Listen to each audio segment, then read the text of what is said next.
ሰላም ተማሪዎች እንደምን አላችሁ? አሰፋ ነኝ ከዩንጓን አካዳሚ የ11ኛ ክፍል የጂኦግራፊ መምህራችሁ ነኝ። በዛሬው ትምህርታችን ዲስትሪቢዩሽን ኦፍ ሼርድ ዋተር ኮርስስ ነው የሚለውን ርዕስ እናያለን። ምን ማለት ነው? በተለያዩ ሀገሮች ሼር የሚደረጉ የጋራ የሚደረጉ ውሃማ አካላት የዓለማችን ውሃማ አካላት ትራንስቦንደሪ ሪቨርስ ናቸው ዋናዎቹ።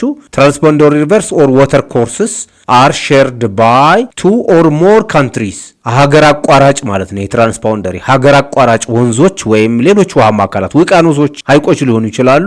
are shared by ሁለትና ከሁለት በላይ በሆኑ አገራት ሼር የሚደረጉ ናቸው። ድንበር አቋራጭ ናቸው ማለት ነው። አገንቱን ውሃማ አካላቶች they are part of transboundary waters which include እነዚህም ለምሳሌ ሐይቆች፣ የረግረጋማ ቦታዎች፣ ሪቨርስ ወንዞች፣ ኦሽንስ ሁሉ ሊሆኑ ይችላሉ።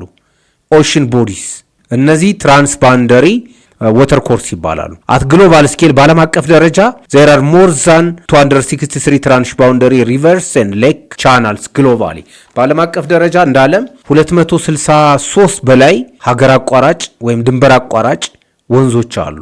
ለምሳሌ ናይል ወይም አባይን ብንወስድ ከኢትዮጵያ ይነሳል፣ ሱዳንን ያቋርጣል፣ ግብፅን ያቋርጣል። ነጭ አባይ የሚባለው ይሄ ጥቁር አባይ ነው። ነጭ አባይ ደግሞ ከቪክቶሪያ ከምስራቅ አፍሪካ በሩዋንዳና በኡጋንዳ መካከል በኬንያ መካከል ይነሳ ካለው ሐይቅ ይነሳና ሩዋንዳን፣ ኡጋንዳን፣ ሱዳንን፣ ግብፅን ያቋርጣል። ስለዚህ አባይ ሸርድ ነው ማለት ነው። they make up around 60% of the world's fresh water እነዚህ ሀገር አቋራጭ ወይም ድንበር አቋራጭ ውሃማ አካላት የምንላቸው በጣም አስፈላጊ ናቸው። ምክንያቱም ፍሬሽ ናቸው። they are not salt ጨዋማ አይደሉም። ዓለማችን ላይ ለሰው ልጅ ለኢንዱስትሪ፣ ለኑሮ፣ ለምርት የሚያገለግለው ውሃ ፍሬሽ ዋተር ነው። ፍሬሽ ዋተር ስለሆኑ 60% የሚሆነውን ንጹህ ውሃ ይሸፍናሉ። they cover nearly half of the earth 50% ወይም ግማሽ የሚሆነውን የዓለማችን ሰርፌስ ይሸፍናሉ። ወንዞች፣ ሐይቆች፣ ባህሮች they pass through terrains of 145 nations and support about 40% of global population 145 ሀገራትን ቋርጠው ይንቀሳቀሳሉ እነዚህ ውሃማ አካላት። እንዲሁም 40% የሚሆነውን የዓለማችን ህዝብ የዓለም ህዝብ ጠቅላላ ወደ 7.3 ቢሊዮን ነው የሚገመተው። ዩኒት 4 ላይ እንመጣበታለን። ከዚህ ውስጥ 40% የሚሆነውን ህዝብ ሰፖርት ያደርጋሉ። የሚሆነውን ህዝብ የኑሮ መሰረት ናቸው ማለት ነው። እሺ ዲስትሪቢዩሽን ኦፍ ሼርድ ሪሶርስ በዓለም በአህጉራችን አጠቃላይ እንዳለም ስናየው 21 ሀገራት ላይክ ኢንታየርሊ ዊዝን ኢንተርናሽናል ቤዚንስ ናቸው። 21 ሀገራት ለምሳሌ ምስራቅ አፍሪካ እዚህ አካባቢ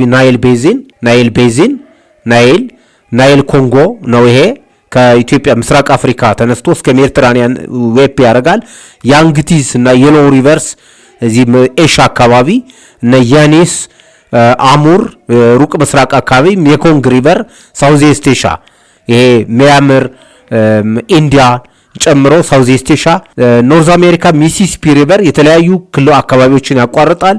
ሳውዝ አሜሪካ ላይ አማዞን ሪቨር ቤዚን የተለያዩ አገሮችን ያቋርጣል። ከ14ቱ አገሮች አርጀንቲና፣ ብራዚል፣ ቦሊቪያ፣ ኢኳዶር የተለያዩ አገሮችን ያቋርጣሉ።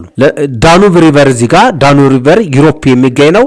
ስሩ ሞስት 19 አገራትን ክሮስ ያደርጋል። አገር አቋራጭ ውሃማ አካላት ወይም ወንዞች የራሳቸው የሆኑ ፕሮስፔክትስ እና ቻሌንጅስ አሏቸው። ፕሮስፔክትስ ሚንስ ኦፖርቹኒቲስ ማለት ነው። መልካም አጋጣሚዎች አሏቸው፣ እንዲሁም ደግሞ ችግሮችም አላቸው። the need for cooperation ይሄ መልካም አጋጣሚ ካላቸው ችግሮች ካላቸው መልካም አጋጣሚውን ለመጠቀም እና ችግሮቹን ለመቀነስ በሀገራት መካከል ኮኦፕሬሽን ወይም ትብብር ያስፈልጋል ማለት ነው። ትብብር they support revenues የመጀመሪያው revenue ገቢ ነው። የሀገራትን ገቢ ያሳድጋሉ ወይም ገቢ ያመጣሉ። and livelihoods of millions of people worldwide በዓለም አቀፍ ደረጃ በሚሊዮን የሚቆጠሩ ሰዎችን ወይም ህዝቦችን ኑሮ ይደግፋሉ። ለምሳሌ አብዛኛው የግብፅና የሱዳን ህዝብ የሚተዳደረው በናይል ወንዝ ውሃ ነው። የመስኖ እርሻዎች፣ ኢንዱስትሪዎች፣ ከተሞች በሙሉ የሚሰሩ የቱሪዝም፣ የመገናኛ፣ የትራንስፖርቴሽን ፋሲሊቲዎች በሙሉ በሱ የሚደገፉ ስለሆኑ አብዛኛው የግብፅና የሱዳን ህዝብ የአባይን ውሃ ይጠቀምና ይኖራል ማለት ነው። ዛት ሊቭሊሁድ ሌላው ፕሮቫይድ ፕራይስለስ ኢኮሲስተም ሰርቪስ ነው። ስነ ምህዳራዊ ፋይዳ አላቸው። ለምሳሌ ለፉድ ፕሮዳክሽን፣ ፍላድ ኮንትሮል፣ ለምግብ ምርት፣ ጎርፍን ለመቆጣጠር ወይም ደግሞ ፖሊሽን ኮንትሮል ይሄ ብክለትን ለማጽዳት ያገለግላሉ። they offer prospects for collaboration prospects means የመተባበር እድል ይፈጥራሉ። ኮላቦሬሽን መተባበር ነው፣ ትብብር። ሪጂናል ፒስ ኤንድ ሴኩሪቲ ይህንን በማድረጋቸው አካባቢያዊ ወይም ክልላዊ የሆነ ምስራቅ አፍሪካ ነው። ሪጅን ስንል ክልል ማለታችን ነው። እዚህ ጋር አማራ ክልል፣ ኦሮሚያ ክልል ወይም ትግራይ፣ ደቡብ ማለታችን ሳይሆን ምስራቅ አፍሪካ፣ ምዕራብ አፍሪካ ማለታችን ነው። ለምሳሌ ምስራቅ አፍሪካ ከኢትዮጵያ ጀምሮ እስከ ሜዲተራኒያን ባህር ያለው አንድ ሪጅን ሊባል ይችላል። ናይል ቤዚን ነው፣ ናይል ሪጅን ነው። በተፋሰሱ አካባቢ ሰላምና ደህንነትን ለማረጋገጥ ይጠቅማሉ። በተጨማሪም ሀገር አቋራጭ አገራት የራሳቸው ትሪቶች አሏቸው። ትሪትስ ሚንስ ዳንጀርስ አደጋዎች ማለት ነው፣ ችግሮች ማለት ነው። ትሪት ስጋት ማለት ነው። ከሱ በፊት ግን ሼርድ ወተር ሶርስ ኦፍ ኮንፍሊክት መሆን ይችላሉ። የግጭት መንስኤ ኤንድ ዳያሎግ ጭቅጭቅ በሀገራት መካከል ውዝግብ ግጭት እንዲፈጠር ያደርጋሉ። ፎር ኤግዛምፕል ኦቨር ዘ ዩዝ ኦፍ ናይል ዋተርስ ቢትዊን ኢትዮጵያ ኤንድ ኢጅፕት። ለምሳሌ በኢትዮጵያና በግብጽ መካከል አባይ ውሃን መነሻ በማድረግ አለመግባባቶች ለታሪክ ለብዙ ሺህ ዓመታት አለመግባባቶች፣ ጭቅጭቆች፣ ኢቭን ጦርነቶች ኖረው ያውቃሉ። አንማኔጅድ ፍሬሽ ዋተር በአግባቡ ያልተያዘ ንጹህ ውሃ ኮርስ ሪዛልቲንግ ፍሮም ፖፑሌሽን ኢንክሪዝ ኢምፔድ ሰስተነብል ዴቨሎፕመንት በአግባቡ ካልተያዘ ቀጣይነት ያለው ልማትን ያደናቅፋል። ሰስተነብል ዴቨሎፕመንትን። ኢንተርስቴት ኮላቦሬሽን በሌላ በኩል ግን ፖዚቲቭሊ ስናየው ፖዚቲቭ ሳይዱ ኢንተርስቴት ሚንስ በሀገራት መካከል። ኢንተርግሩፕ ኮምፒቲሽን ካላችሁ ለምሳሌ እግር ኳስ እየተጫወት በቡድኖች መካከል ማለት ነው። ኢንተርስቴት ኮላቦሬሽን በሀገራት መካከል ትብብርን ኤንድ ፓርትነርሺፕ አጋርነትና ትብብርን እንዲፈጠር ያደርጋል። ዘ ቤስት ኦፕሽንስ እነዚህ መልካም አጋጣሚዎች ናቸው። ቱ አድሬስ ዳይቨርጂንግ ኢንተረስትስ ሚንስ ዲፍረንት ኢንተረስትስ። ለምሳሌ የግብጽ ፍላጎት አብዛኛውን ውሃ 80-90% ያለምንም ተቀናቃይ መጠቀም ነው። የኢትዮጵያ ኢንተረስት ደግሞ የውሃው ባለቤት እኔ ስለሆንኩ ብላ እንዲሁ 60-50% የሚገባኝን ለሃይድሮ ኤሌክትሪክ ፓወር ጄኔሬሽን፣ ለኃይል ማመንጫ፣ ለመስኖ፣ ለቱሪዝም እጠቀማለሁ ባይናት። ስለዚህ ኢትዮጵያ ከተጠቀመች የግብጽ ይቀንሳል፣ ግብጽ በጣም ከተጠቀመች ኢትዮጵያ ትጎዳለች። ይሄ ዳይቨርጂንግ ኢንተረስት ይባላል። ሊጣጣም የማይችል የሚቃረን ፍላጎት ነው። ሌላው ከዚሁ ጋር ተያይዞ ኢንስቲቱሽናል ፍሬምወርኮች አሉ። ሀገር አቋራጭ ወይም ድንበር አቋራጭ ውሃማ አካላትን በተመለከተ ፍሬምወርኮች አሉ፣ ተቋማዊ እንትኖች አሉ። ፐርፐዙ ምንድን ነው? ዓላማው ናሽናል፣ ሪጂናል፣ ኢንተርናሽናል ኢንስቲቱሽንስ አር ክሩሻል በጣም ኢምፖርታንት ማለት ነው። ይሄ ክሩሻል ሚንስ ቬሪ ዩስፉል ኢምፖርታንት ማለት ነው። ፎር አሊቬቲንግ መቀነስ ነው። አሊቬቲንግ ፖቴንሻል ዲስፒዩት እነዚህ ተቋማዊ ስምምነቶች ተቋሞች መፈጠራቸው በተፋሰስ ሀገራት መካከል ሊፈጠሩ የሚችሉ ፖቴንሻል ዲስፒዩትስ ጭቅጭቆች ኮንፍሊክትስ አራይዚንግ ፍሮም ዘ ዩዝ ኦፍ ሼርድ ዋተርስ በውሃ አጠቃቀም ላይ የሚነሱ ውዝግቦችን ለመፍታት ያስችላሉ። ኪ ሪጂናል ኮኦፕሬሽን ኤግዛምፕሎች አሉን እዚህ ጋር ምሳሌዎች ወሳኝ የሆኑ አካባቢያዊ በድንበር አቋራጭ ወንዞች ላይ የተደረጉ ተቋማት አሉ።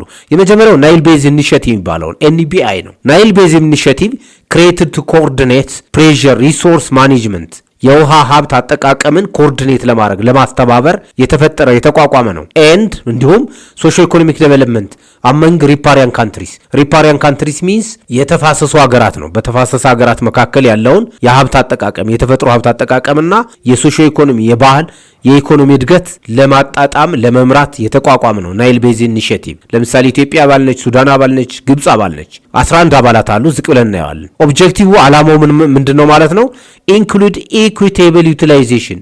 ኢኩዊቴብል ሚንስ ፍትሃዊ፣ ኖት ኢኩዊቴብል ከሆነ ኢፍትሃዊ ነው። ፍትሃዊ የሆነ ዩቲላይዜሽን አጠቃቀም ነው። ኤንድ ሪኮግኒሽን ኦፍ ኦል ሪፓሪያን ስቴትስ ራይትስ ነው። የሁሉም የተፋሰስ ሀገራትን በውሃ የመጠቀም መብት ፍትሃዊ በሆነ መልኩ እንዲኖር ለማድረግ ነው ዓላማው፣ የናይል ቤዚን ኢኒሺየቲቭ ዓላማ። ሁለተኛው ኢንስቲቱሽናል ፍሬምወርክ በአገር አቋራጭ ወንዞች ዙሪያ የዛምቤዚ ሪቨር ኦቶሪቲ የሚባለው ነው። ZRA የሚባለው ነው። ባይላተራል ኦርጋናይዜሽን ባይላተራል በሁለቱ ማለት ነው። የሁለትዮሽ ቱ ስቴትስ በውጭ ግንኙነት ቋንቋ ባይላተራል ሪሌሽን ማለት የሁለት ሀገሮች ግንኙነት ነው እና በዛምቤዚ እና በዚምባብዌ መካከል ምስራቅ አፍሪካ ሀገራት ናቸው። ወርልድ ማፕ ላይ እንደምናየው የተካሄደ ስምምነት ነው።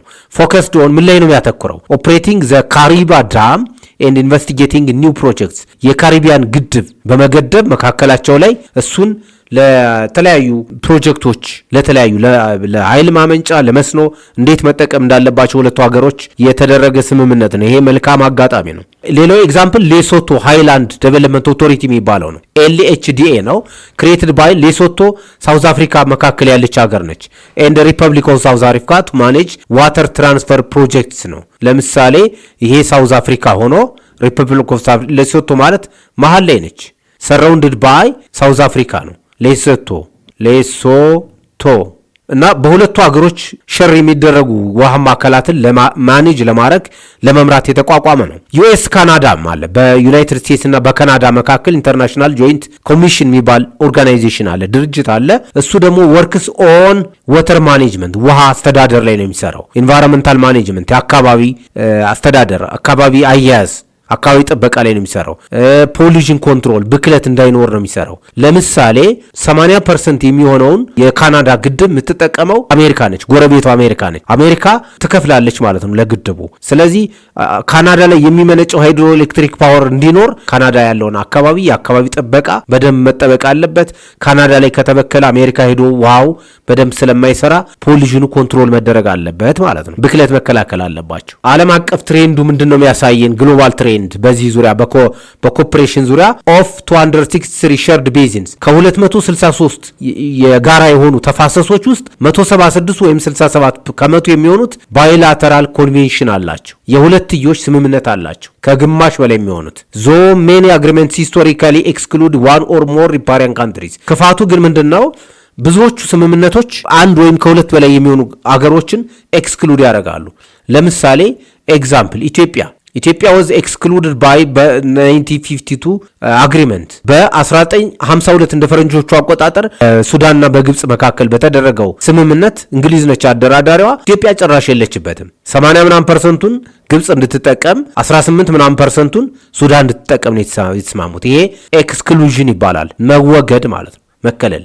ስለዚህ ዓለም አቀፍ ስምምነቶቹ በጣም ብዙ ናቸው እዚህ ላይ እንደምናየው። ነገር ግን ችግራቸው አገራትን በሙሉ ያካትቱ። ተማሪዎች ከትምህርታችን ጋር የተያያዘ ጥያቄ እንሰራለን። የመጀመሪያው ጥያቄ the main objective of forming organization like Nile Basin Initiative is እንደ ናይል ቤዚን ኢኒሺየቲቭ ያሉ ድርጅቶችን መስራት፣ በድንበር አቋራጭ ወንዞች ላይ ስምምነቶችን መስማማት ጥቅሙ ምንድነው? ዓላማው ምንድነው? ዋናው ዓላማ ኤክስክሉሲቭሊ አዋርድ ዋተር ራይትስ ቱ ዳውን ስትሪም ካንትሪስ። ዳውን ስትሪም ተቃራኒው አፐር ስትሪም ነው። አፐር ስትሪም የላይኛው ተፋሰስ ማለት ነው። ሶ ዳውን ስትሪም ማለት ኢጂፕት ማለት ነው። ኢጂፕት ኤንድ ሱዳን አፐር ስትሪም የሚባሉት ኢትዮጵያ፣ ሩዋንዳ፣ ታንዛኒያ የመሳሰሉት ናቸው። ስለዚህ ለዳውን ስትሪም ካንትሪስ ውሃውን ኤክስክሉሲቭሊ ሚልስ ሙሉ በሙሉ 100% ለመስጠት የመልስ አይሆንም። ፕሮሞት ሰስተነብል ሶሾ ኢኮኖሚክ ዴቨሎፕመንት ኤንድ ኢኩዊቴብል ዩቲላይዜሽን ኦፍ ቤዚን ካንትሪስ፣ ቀጣይነት ያለው ልማትን ለማረጋገጥ ነው። በቤዚን ካንትሪስ በተፋሰሱ አገራት መካከል ተመጣጣኝ እድገትና ቀጣይነት ያለው ልማት እንዲኖር ለማድረግ ነው። ይሄ ነው ማለት ነው ዓላማው። ሲ ኢንከሬጅ ኮንፍሊክት ኦቨር ሪሶርስ፣ ይሄ ኔጌቲቭ ነው፣ መልሳችን አይሆንም፣ ሮንግ ነው ይሄኛው። ግጭቶችን በሀገራት መካከል ለማባባስ ነው እያለ ያለ። ዲ ኮንቨርት ኦል ሸርድ ዋተርስ ኢንቱ ሃይድሮ ኤሌክትሪክ ዳምስ ዊዛውት ኮንሳልቴሽን ሚንስ ያለማማከር፣ አንዱ ሀገር ሌላውን ሳያማክር ሙሉ በሙሉ ለኃይል ማመንጫ ግድብ ለመጠቀም ነው የሚለን። ይህም ሊሆን አይችልም። ኢትዮጵያ ለምሳሌ ገርድ ዘ ግሬት ኢትዮጵያን ሬኔሳንስ ዳም ቢልድ አድርጋለች። ይህን ስታደርግ ከግብፅና ከሱዳን ጋር ዲስከስ ታደርጋለች። መብቴ ነው፣ ነገር ግን እናንተም በዚህ መንገድ አይጎዳም፣ በዚህ መንገድ ይጠቅማል፣ ጎርፍ ያቆምላቸዋል፣ ፍላድ ኮንትሮል ያደርጋል፣ ሰስተኔብል የሆነ ቀጣይነት ያለው የውሃ ፍሰት እንዲኖር ያደርጋል፣ እኔ ደግሞ ኃይል አመነጫለሁ ብላ ታሳምናለች፣ ትመካከራለች ማለት ነው። ሁለተኛ ጥያቄ which river basin is shared between 19 nations making it the river flow through the most countries? በ19 ሀገራትን ድንበር በማቋረጥ የሚታወቀው ወንዝ ማን ነው እያለን ነው። ናይል 11 ናቸው። ኮንጎ ዛምቤዚም እንደዚሁ መለስተኛ ናቸው። መልሳችን ዳኑ ሪቨር ነው። ሶስተኛ how many transnational rivers and lakes channels are currently known to geographers worldwide? በዓለማችን ምን ያህል ድንበር አቋራጭ ወንዞችና የውሃማ አካላት አሉ? መልሱ ኦብቪየስሊ ቢ ነው ማለት ነው። ተማሪዎች የዛሬውን ትምህርታችን እዚህ እናጠናቀቃለን። በሚቀጥለው እስከምንገናኝ ደህና ሁኑ።